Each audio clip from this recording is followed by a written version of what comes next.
Hola, ¿qué tal? Feliz miércoles. Bienvenidos a una nueva emisión de noticias en France 24. Los saluda Andrés Mesa Muñoz.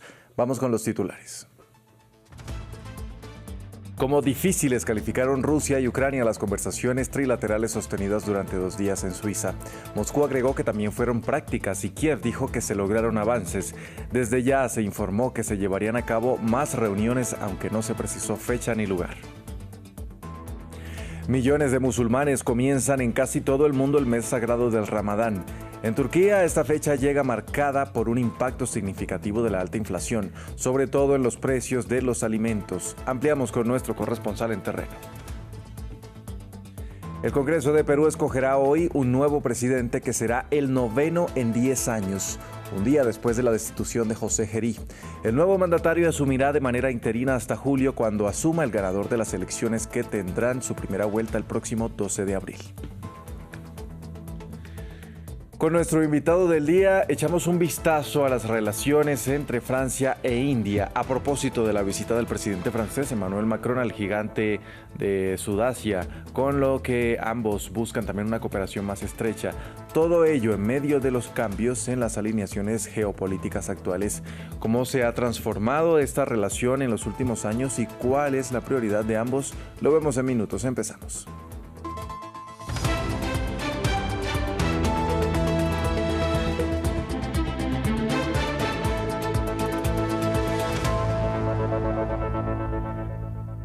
Vamos a empezar en Suiza, donde culminaron los 2 días de conversaciones trilaterales entre Ucrania, Rusia y Estados Unidos. Conversaciones calificadas como difíciles por ambas partes. El jefe negociador de Moscú agregó, sin embargo, que estos diálogos también fueron prácticos, mientras que el presidente ucraniano, Volodymyr Zelensky, aseguró que se lograron avances, aunque previamente había cuestionado que la presión de Washington por llegar a un acuerdo solo recaería en Kiev. Los dos países coincidieron también en que pronto habrá nuevas reuniones, aunque no se especificó el lugar ni la fecha. Por su parte, Estados Unidos no se ha pronunciado todavía. Ayer tuvimos discusiones muy largas en varios formatos. Hoy hemos hablado unas 2 horas. Las conversaciones fueron difíciles pero profesionales. Pronto habrá una nueva reunión.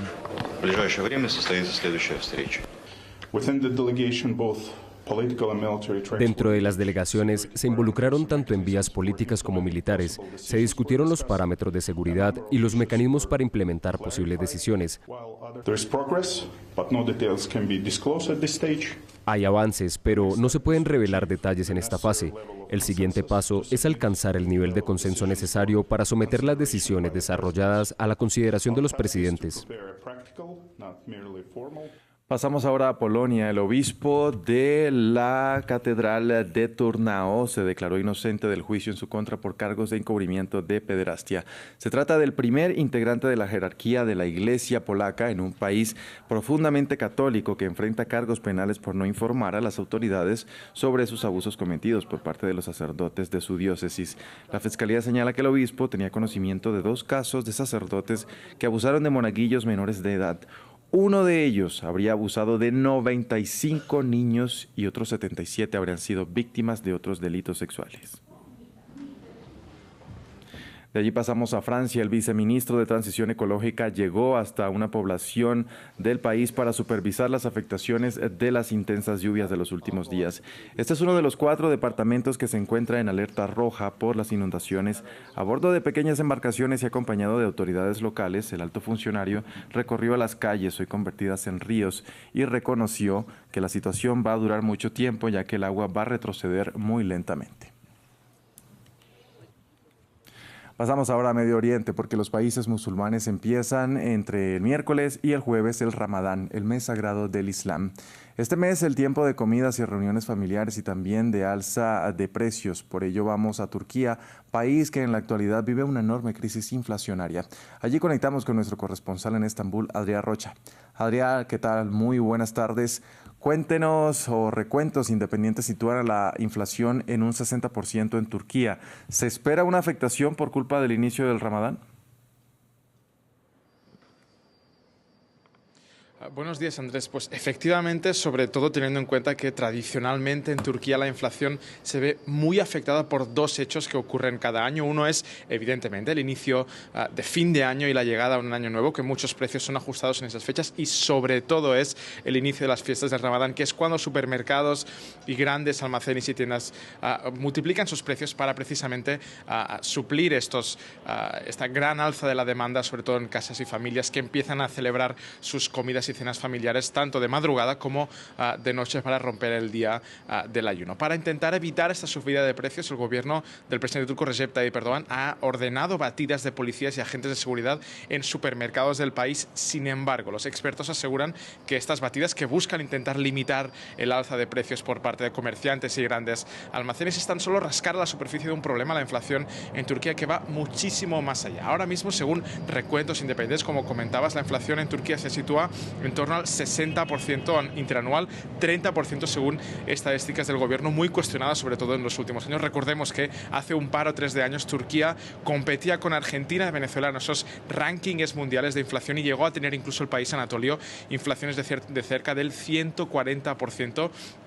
Interanual. Muchos turcos se quejan que incluso han tenido que cambiar sus dietas y que ya no pueden comprar carnes y alimentos más caros y tienen que pasarse a otros alimentos mucho más baratos, como pueden ser verduras o incluso pan o legumbres. En Turquía sí se ve muy afectada en una crisis que lleva ya de varios años, incluso que empezó antes de la crisis del COVID, sobre todo, según los expertos, por las políticas nada ortodoxas de un presidente turco, Recep Tayyip Erdogan, que está muy metido en todos los asuntos del país, sobre todo también en la economía, en este mes sagrado del Islam.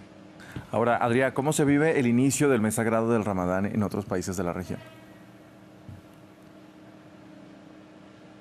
Pues de formas muy distintas, sobre todo porque los contextos regionales y de país en cada país afectan mucho a cómo vive la población este inicio del mes sagrado del Islam, que es el más importante dentro del calendario de esta gran religión en el mundo. En Siria, por ejemplo, se vive con una relativa esperanza, sobre todo porque este es el segundo Ramadán que ocurre después del final de la guerra civil siria y el primero después de que fuesen retiradas todas las sanciones económicas internacionales en contra de Siria, que ahora mismo vive bajo un gobierno mucho más amigable y aceptado en la esfera internacional. Eso no significa, sin embargo, que Siria viva en un momento económico brillante. De hecho, la guerra y la destrucción de esa guerra de 13 años aún se hace vivir mucho en Siria, y la llegada de inversión internacional que se espera en los próximos semanas, meses y años puede afectar para levantar la economía muy destrozada del país, pero aún, sin embargo, no se nota en las calles de Siria. Un caso muy aparte, por ejemplo, es el caso de Irán, que vive con un miedo y una amenaza constante de una intervención estadounidense. Recordemos que tanto Irán como Estados Unidos se encuentran en los últimos días negociando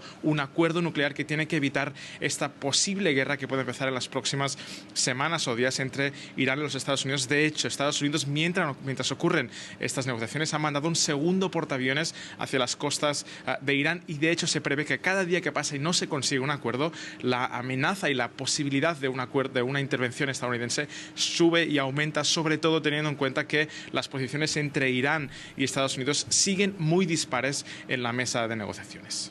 Adrián, muchas gracias por este reporte desde Turquía, y cambiamos de tema. Tras el segundo ciclo de conversaciones entre Irán y Estados Unidos en Suiza, el gobierno de los ayatolás dijo que hubo avances con la delegación de la administración Trump y aseveró que está dispuesto a que entidades internacionales verifiquen su programa nuclear.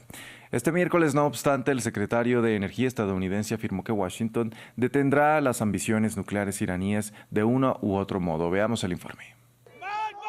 Sigue el tira y afloja entre Estados Unidos e Irán. La delegación persa abandonó las negociaciones en Ginebra bajo los abucheos de opositores iraníes y manifestantes en contra de la República Islámica. Según información oficial, las discusiones habrían avanzado, pero aún no hay una hoja de ruta definida a seguir. En cuanto al presidente iraní, afirma que el país está abierto a una verificación de su programa nuclear, que según Washington tendría el potencial de llegar en unos meses a producir el arma nuclear. En 2015, durante la firma del acuerdo atómico, se estipuló que la tasa de enriquecimiento de uranio era del 3,67%. En ese momento había 300 kilogramos de uranio enriquecido. Las centrifugadoras disminuirían de 19.000 a 5.060 y las inspecciones del Organismo Internacional de Energía Atómica estaban autorizadas. Desde la retirada estadounidense de los acuerdos en 2018 y hasta los ataques en junio de 2025, la tasa de enriquecimiento de uranio había alcanzado el 60% y habría un stock total de 8.300 kilogramos de uranio enriquecido. La presencia de centrales no declaradas una de ellas bajo una montaña, y las inspecciones del OIEA ya no son autorizadas más que de manera intermitente. El gobierno iraní también estaría dispuesto a hacer concesiones sobre la parte más enriquecida de su inventario a cambio del levantamiento de las sanciones que asfixian su economía. Pero esto no es suficiente para Washington, que también quiere poner sobre la mesa el programa balístico iraní, así como las milicias al servicio de Teherán en Medio Oriente.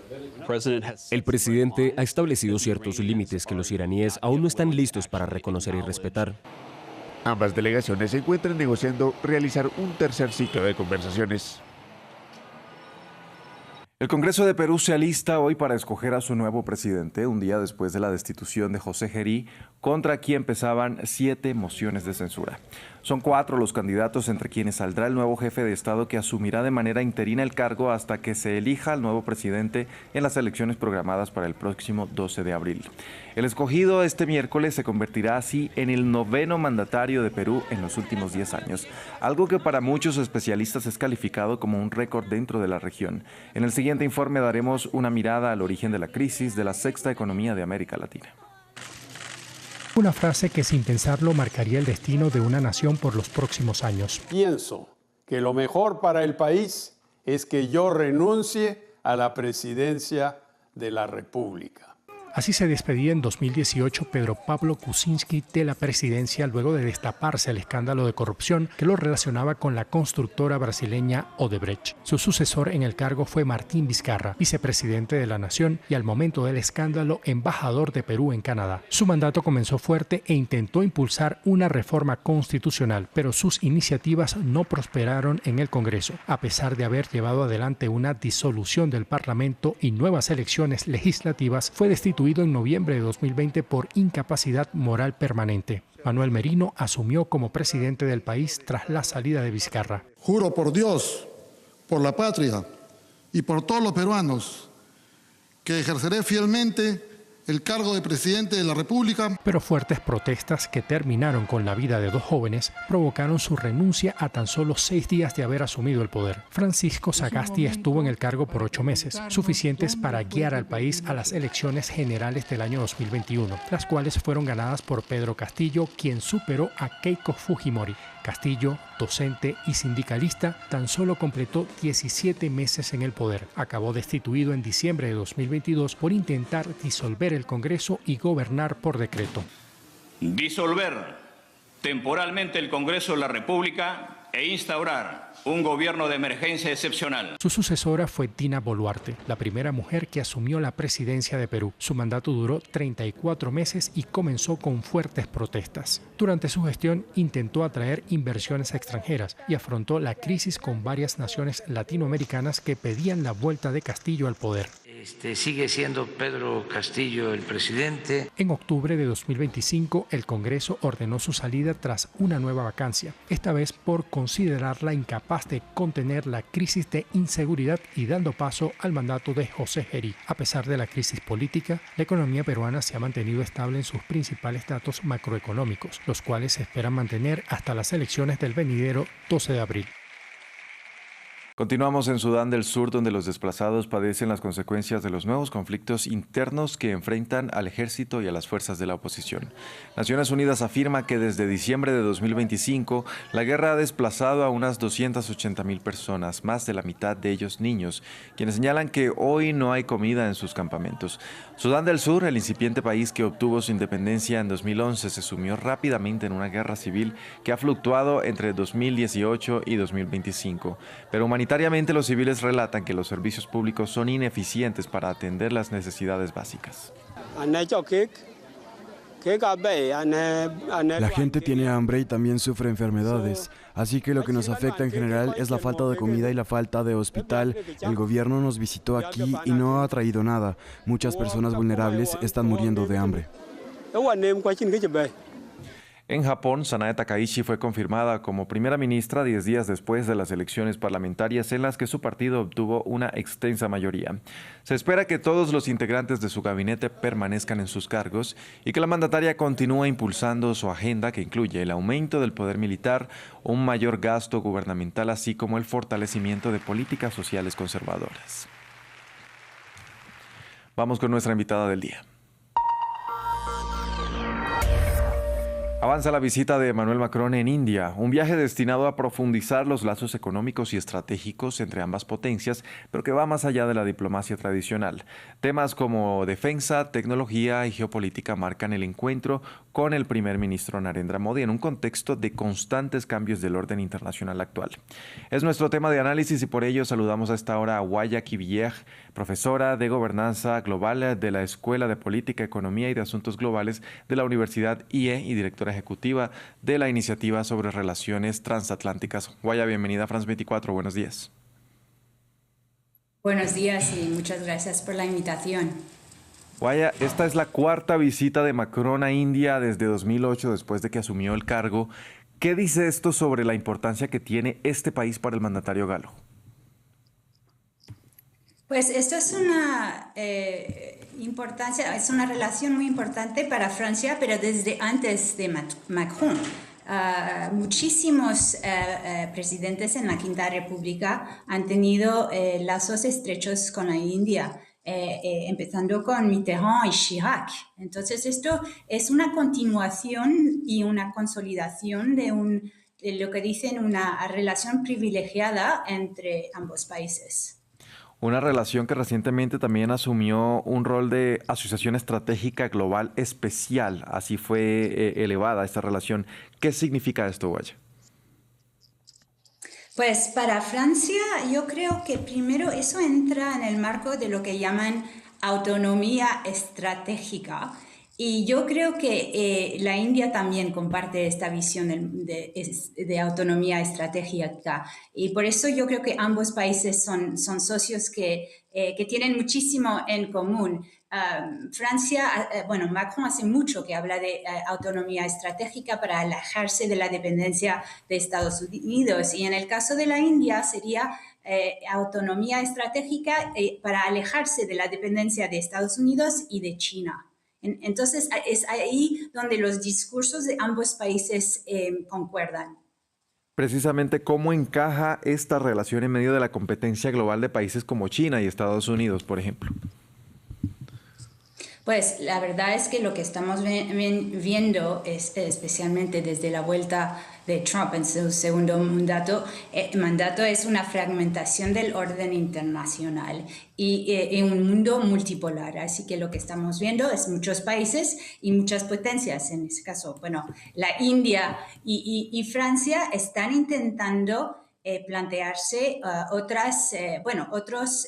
buscando otros socios. No diríamos alianzas necesariamente en el caso de la India, que ellos siempre dicen no tenemos alianzas, solamente tenemos socios estratégicos, pero es intentar buscar su voz y su rol y su sitio en ese mundo fragmentado, buscando socios estratégicos. En el caso de Francia y la India, yo creo que eso entra perfectamente en ese nuevo mundo fragmentado. Hablando de estas asociaciones, Francia es uno de los principales proveedores militares de India. ¿Qué diferencia a Francia de Estados Unidos o a Rusia, por ejemplo, como socio de defensa para Nueva Delhi? Pues lo interesante es que Francia es el segundo socio militar más importante para la India después de Rusia. Rusia ha sido su socio militar estratégico tradicional.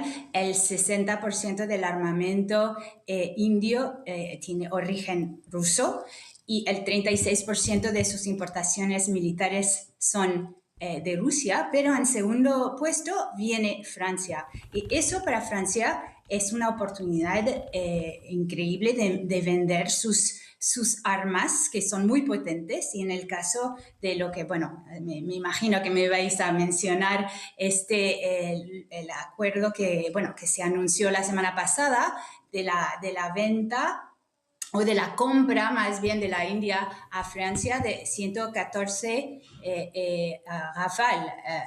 aviones Rafale.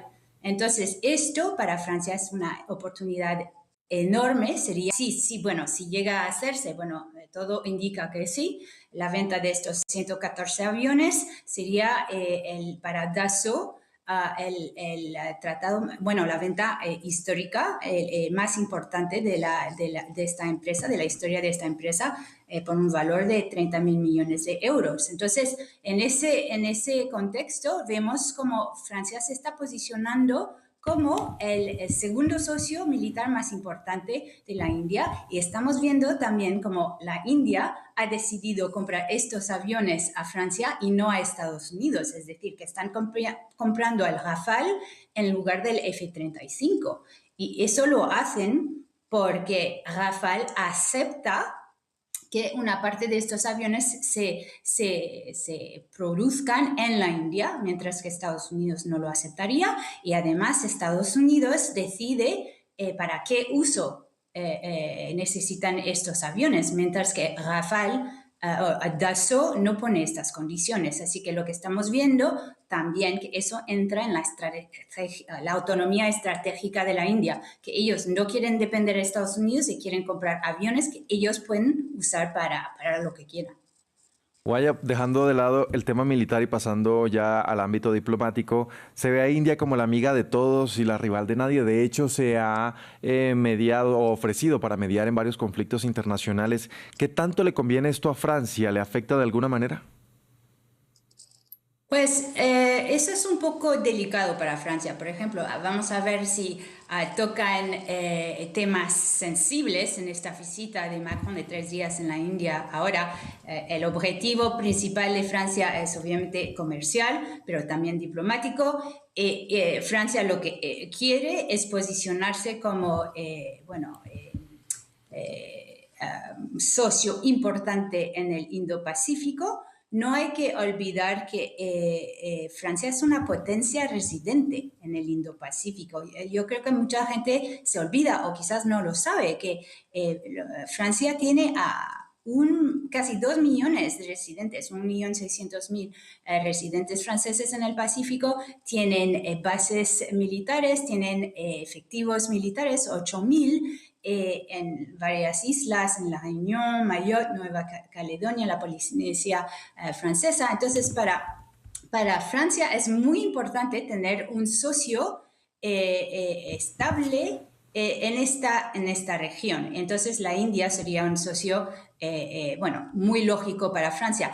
Hablando de temas quizás un poco complicados, sabemos que la India no se ha posicionado en la guerra de Ucrania, no ha apoyado a Ucrania, no ha denunciado a Rusia, porque sabemos que la India tiene lazos muy estrechos con Rusia, principalmente importando su petróleo y comprando sus armas. Así que vamos a ver si Francia intenta presionar un poquito la India para que se posicione un poco más en cuanto al apoyo a Ucrania. No sé si va a salir el tema y yo dudo que Modi se posicione, por lo menos por ahora. Quizás cuando haya un cese el fuego veremos, pero por ahora yo no creo que toque este tema o que se posicione de otra manera para ofender a Rusia. Lo que usted ha dicho, que la India no tiene enemigos y es el amigo de todos, o quizás por lo menos no es el enemigo de nadie. Yo creo que eso es una postura muy clara de la India, es lo que ellos se llaman socio bisagra, es que ellos negocian simultáneamente con todo el mundo, con Estados Unidos, con Rusia, con Europa, con Japón, para llevarse bien con todos y ofender a nadie. Y eso es un poco la postura. Por eso yo no creo que en ningún conflicto adopten una postura que podría ofender a algún socio que ellos necesitan. Claro, Guaya, son defensa, comercio, energía y tecnología, son lazos que ya están fortaleciéndose entre ambas naciones, entre India y Francia, pero ¿a qué otros deberían ponerle el foco? ¿A qué otros temas? Bueno, como he dicho, Francia se está enfocando ahora en tecnología, ahora con esta cumbre de la IA en la India, en armas, ventas de armas y intentar consolidar lazos comerciales. Ha ido Macron con una delegación de yo creo que 110 presidentes de empresas, de las empresas más grandes de Francia, y claramente ellos quieren ampliar estos lazos comerciales y que no sean solamente en el ámbito de tecnología armamento. Ellos quieren también vender todos tipos de productos.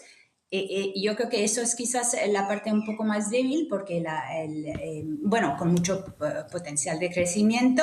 Ahora yo creo que el comercio con la India se eleva a unos 15.000 millones de euros, pero solamente es una tercia parte del comercio entre Alemania y la India. Y yo creo que Francia ve que ahí hay un potencial muy importante de crecimiento. Tienen unas 1.100 empresas en la India, francesas, pero yo creo que podrían vender muchísimo más y lo mismo, intentar atraer a inversores indios en Francia, que por ahora no hay tantos vínculos comerciales. Así que yo creo que eso quieren ampliar desde luego, y también intercambio cultural. Este año va a ser el año de la innovación entre la India y Francia. Eso empieza en marzo de este año y yo creo que la embajada francesa piensa organizar unos 70 eventos de intercambio cultural y de innovación, de tecnología, de IA, etcétera, etcétera, para también consolidar estos lazos culturales y científicos entre ambos países. Así que yo creo que hay mucho potencial de crecimiento, sí. Minera Guayaki Villeg, profesora de Gobernanza Global de la Escuela de Política, Economía y de Asuntos Globales de la Universidad IE. Gracias por acompañarnos a hablar de ese tema aquí en France 24. Muchas gracias a ustedes. Y a ustedes, televidentes, también gracias por sintonizarnos. Vamos a hacer una breve pausa y ya regresamos con más. Quédense con nosotros.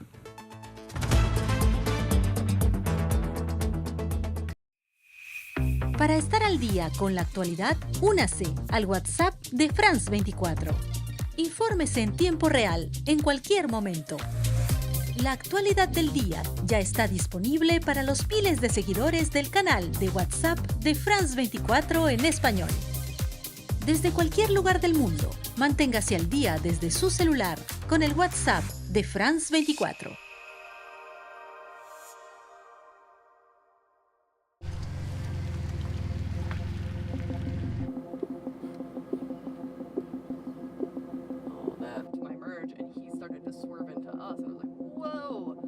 ¿Cuántos años tienes? Y aquí hay partes de sus juguetes, sus muñecos.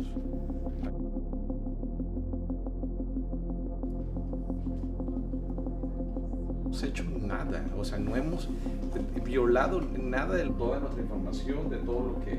Mi esposa y yo estamos en un asilo pendiente, el cual nos piden una asistencia eventualmente a citas a EISAC. El día de ayer acudimos, nunca hemos tenido ningún retraso y siempre hemos hecho lo que nos ha pedido el sistema y la aplicación que nos monitorea, pero no respetaron esto y ilegalmente la arrestaron y se la llevaron al estado de Texas, exactamente a San Antonio. Es lo único que sé como detalle porque recibí una llamada en la madrugada de hoy sabiendo eso. Hasta el momento siguen detenidas ahí.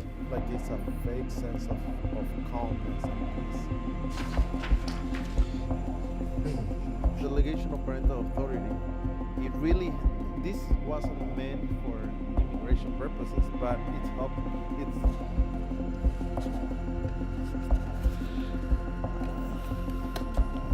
ICE began showing up on the streets and began taking people out, and I began getting a lot of calls telling me that they needed this piece of paper. Well, right now, between November until now, I have signed up over 1,000 kids. I have another 500 kids that are waiting, and I haven't answered a bunch of messages because I'm overwhelmed.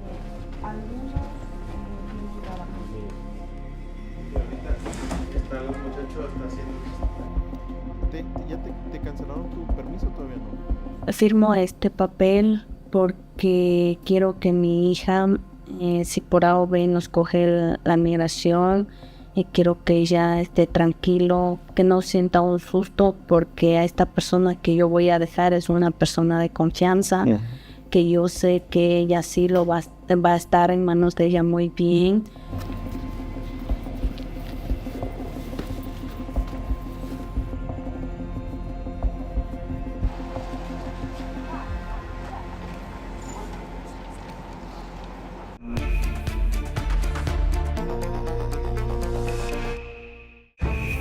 Cada semana nuestros periodistas hablan de la actualidad francesa, la sociedad, la política, la cultura. En Francia en Foco conocerá la vida cotidiana de los franceses. Francia en Foco, en France 24 y France24.com.